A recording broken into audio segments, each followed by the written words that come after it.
Whenever we start something new, we have a certain feeling of trepidation and uncertainty of the unknown, and in most cases it is completely unfounded and we get on with things very quickly and easily. Sometimes it isn't, and a simple little thing can cause us to have an entirely negative first impression and perhaps even never want to try that activity or pastime again. Yoga has so many health benefits, on both a physical and spiritual level, that it would be a tragedy for anyone to miss out on them because they made a silly avoidable mistake on their first day. With that in mind, this article addresses the 3 most common mistakes of new yogi, and how to make sure they don't happen to you. Mistake 1. Not knowing what you want from yoga. The reality is that there are numerous different styles and forms of yoga, and each has its different attractions. Ask yourself what it was about yoga in general that attracted you, and then you can investigate a style that caters more specifically to that. You may like to set goals, be they physical, mental or spiritual. If you do, then it's a good idea to discuss them with the instructor of your class before you begin. Yoga instructors are usually very approachable and happy to talk about their passion. They will be able to talk to you about your goals for the class and let you know if you are being realistic, aiming too high or too low.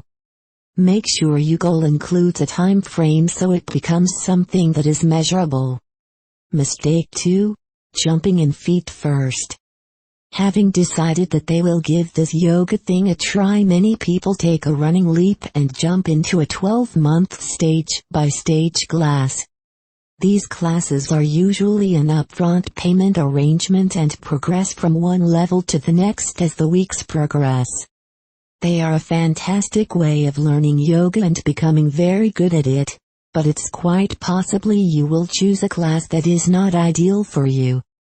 The best way around this is to join a yoga beginner class, also known as a drop-in class. If you do these classes for a few weeks, you will notice a high turnover of students as new people join and old people move on.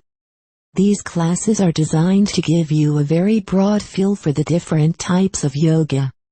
The level of the students in the class usually varies greatly, so you can expect the instructor to keep the classes quite tame.